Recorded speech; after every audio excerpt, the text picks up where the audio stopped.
Welcome into Future Fit Leaders. I'm Zane Inglis, founder and CEO of Enhance. And I'm Ryan Sheppard, Japan healthcare headhunter and author of Sell Yourself Like a CEO. So guys, welcome into today's episode. We're going to be talking to you a little bit about the concept of Future Fit Leaders today, giving you a little bit of a background on why we think it's such a relevant topic for everyone in today's challenging economic climate. So to start out with, Ryan, give me a little bit of a definition from your side of what you think a Future Fit Leader is. Yeah, thanks, Zane. It's a really important topic because the populations of the world are aging. Japan is leading the way on that. And we see change everywhere, right? Every day there's something in the news that we haven't predicted. And so it's essential that leaders of the future are fit to lead within that ever-changing environment. So that's really what a future fit leader is, a leader that's fit for the future and able to adapt to these unexpected trends and impacts so that they can lead their organizations and teams and people into a brighter future. Yeah, I think that's one of the key things for me is future focus, not resting on your laurels or not resting on your experiences from an individual or a company perspective, and really looking to develop and grow to make sure that you're sustainable in an ever-changing world that will continue to grow at a much greater speed with the injection of AI and the like in the coming years. So what makes you so passionate about this topic to the point that we decided to do a podcast on it? Yeah, Zane, every day I am looking for and meeting with leaders for innovative healthcare companies. For the past 16 years, I've been doing that. And so one of the challenges that I see is that with candidates, with employees in Japan being so stable and resilient and loyal to their employees, those are fantastic attributes. But it comes at the expense of perhaps missing out on the pulse of the real world and how fast things are really changing out there. So it's really critical that people like us share insights through different forums like this one and many others that are out there so that leaders out there can hear something somewhere and a seed gets planted to sort of awaken their awareness to what's going on in the world and what are some examples of future fit leadership that they could adopt today. And if we can make an impact on helping those leaders, the aspiring leaders of tomorrow, to accelerate their development, to add value to the world, then mission accomplished. Yeah, that's a great analogy. For me, I work with such a broad scope of companies. You're really focused on the healthcare. I've worked with over 30 different industries over the past 20 odd years. And regardless of the industry, leaders are seeing areas that their team aren't delivering at the maximum potential. So they're looking to develop their field level team members. But in reality, I feel like the leaders are the foundation of any organization. And they need to be the ones stepping up and being a best practice or learning to develop their team together. They have to lead the way. So it's acknowledging what they've done well as leaders and recognizing the areas that they could improve. And if they can change and develop, that's a success vision for their team because no one likes to change at the end of the day. So I've found the projects that have been most successful are the ones where the leaders have changed the most and have become future focused.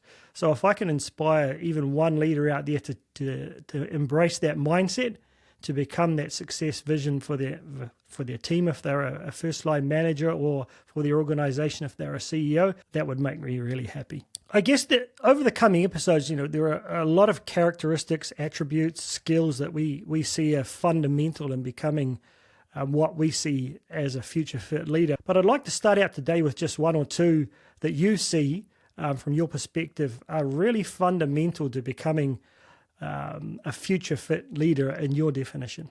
Yeah, it's a great point, Zane. The first one that comes to mind is collaborative, because Japan has been an island country for thousands of years. It's only relatively recently that Japan has opened up to the rest of the world within the past couple of hundred years. And to this day, I hear from executives of top-tier US and European companies in Japan that they don't know what's going on in Japan. It's a black box. Take any of the top 10 healthcare or pharma companies, they're going to be struggling with this to a certain extent. And what that means is that leaders of the future really need to be able to and want to speak up and reach out globally, to be transparent what's going on, to help to educate, whether this is in English or Japanese. It's more than a language thing, right? It's a communication challenge, and being proactive rather than reactive, and aligning with global. And this is, just in the context of healthcare, but being in a company that has many consultants across many industries, I've seen this my entire career, that the same kind of challenges we're experiencing in healthcare are consistent across the board. And this is something that executives express to me as a challenge in other markets as well. So it's clearly not isolated to just healthcare or just Japan, but certainly this setting that we're in, that I'm in here in Japan, serves as somewhat of a social laboratory for that. So collaboration is really the first one that really shines out. That, there's executives on planes right now that are not able to get sleep in their full flat business class beds because they just don't understand what's going on in Japan. They're wanting more updates. They're not getting it. They've got pressure on them. They need to move the needle, and they hope that things are going to work out. And a lot of the time they do. They see those ultimate results come in, but there's a lot of executives that really want to know what's going on the ground so they can get more involved, be a wind on the back, help connect those leaders globally, whether that's the GM of the Japan branch, or a new product launch lead, or a brand lead, or market access, or R&D. These are all members that need to be part of global teams. So with Japan being such a big market, and alignment with global strategy is key, collaboration is really the one that jumps to the top. Yeah, I think it's a key opening point for a lot of my projects. Is you've got global or regional heads or a new CEO in Japan struggling with this is Japan, that's not possible, struggling to cascade global strategies and initiatives into Japan, because the people in Japan genuinely think they're different. And the global people genuinely think that everything that's done globally can be done in Japan. And there's often a better compromise than they realize, but it's overcoming these preconceptions. And one of the key things when it comes to collaboration is, one, whoever the CEO is in Japan, having the confidence, if they're Japanese, to increase that transparency and not be afraid of failure. Because we know, through Japanese education, there's a whole fear of failure. You either pass or you fail. So it's ingrained in them. But, being open and transparent and showing what you're good at and what you're not good at, and getting support to overcome the weaknesses. But likewise for global executives to understand that the Japanese go-to-market model is different, that there is a need for having all of these distributors between you and the customer, which is quite unusual in the healthcare industry, because often the distributors don't actually do much to support the sale. They just take the transaction. But yeah, that is something that the end user is looking for, because it makes it easier for them to do business. So it's having that open mind to understand different perspectives. And one of the keys, I would say, is not focusing on preconceptions and assumptions. So from a leader in Japan, is giving very specific data and examples to back up why something may be more challenging than is perceived by your global partners. And likewise, from a global perspective, is going in and really understanding the reality and see what you can adapt to fit that. And an example, working with one of the large credit card companies 2 or 3 years ago, they'd try to force global practice training on the team in Japan as it was in English, and it was effectively dismissed. But by localizing the training, by me delivering it for them in Japanese, giving them specific local market options, the team loved it. We got 9.5 out of 10 rating by Nice. Bringing that, let's understand your perspective and let's adapt to fit each other's needs. So I completely agree. Collaborative mind and transparency is an absolute key for leaders who want to be future fit. And also with all the agile transformations that have been going on the past few years, which has really swept the pharma industry by storm. And it's still ongoing. There's still some companies out there that are about to go through that imminently. And the nature of the agile organization, as a matrix organization, means that what I'm hearing being termed as an ecosystem leader, right? Which collaboration is at the core of that. It's being able to work across silos, across functions, across borders, in order to achieve common goals. That would be one of the largest weaknesses I see in any industry in Japan is the siloed mindset. An example would be marketing and sales often see each other as enemies. They can't see themselves as vital partners. An example of a way a manager or a CEO could start to become collaborative is drawing out a customer journey. Identifying how each person within your organization is vital to the success of that relationship. I'm having a little bit clearer defined roles and responsibilities so we can recognize the value that colleagues are bringing to the success, recognize what we should be focusing on most and helping us identify ways to improve that. So there are small techniques you can do that, and it's, being collaborative is a very broad scope.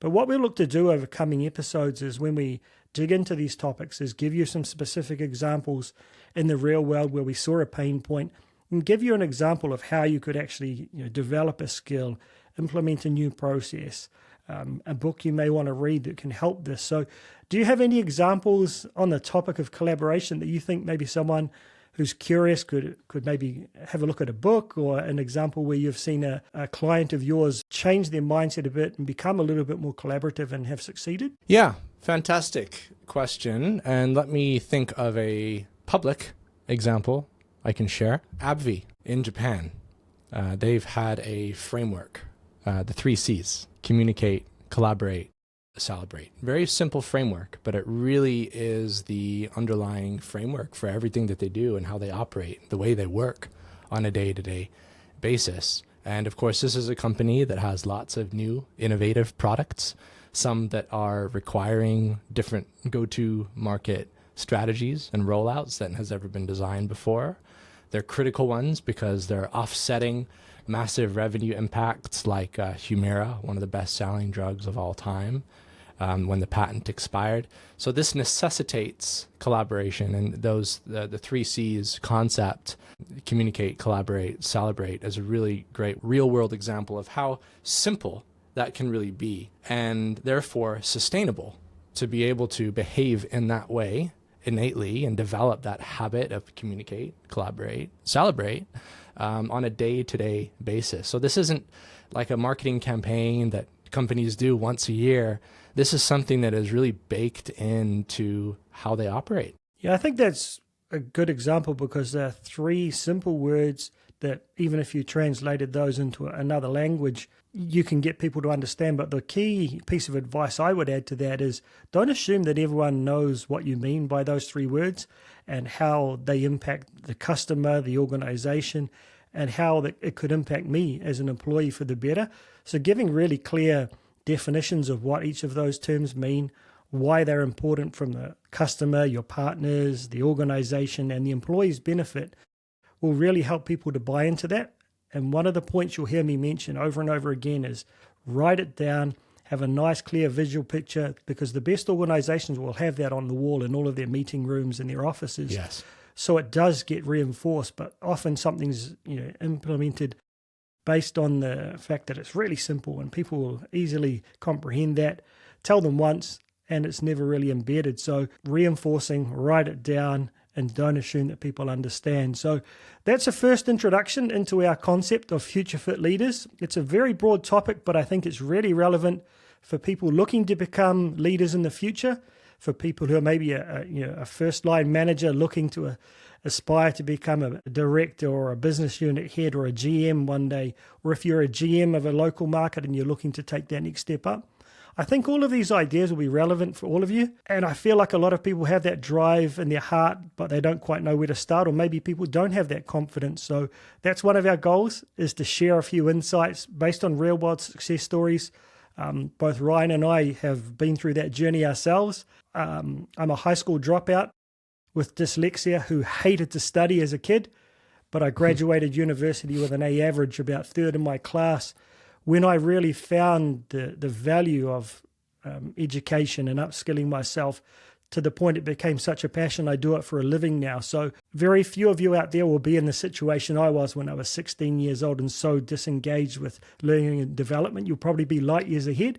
So there's no reason why you can't embrace this at any point of your life and jump through and join us on this journey to become future fit leaders. Yeah, and likewise, there's a lot of real world examples that I've sort of cataloged over the years, but it's all up here and it could help someone when shared in the right way. So I'm really looking forward to sharing those insights and being able to sort of drip feed practical tips and actionable advice. So guys, we want this to be really interactive, so feel free to hit us up with some questions about things you're looking to achieve or challenges you're looking over to come, either in the comments here or follow us on LinkedIn. You can see our names up here on screen. We're both available on LinkedIn there. You'll see our company's details in the descriptions as well, but also check out Ryan's book. It's a great read. It's a very practical, short workbook that even a guy like me can follow. So that could be the first place for you guys to start. See you next time on Future Fit Leaders.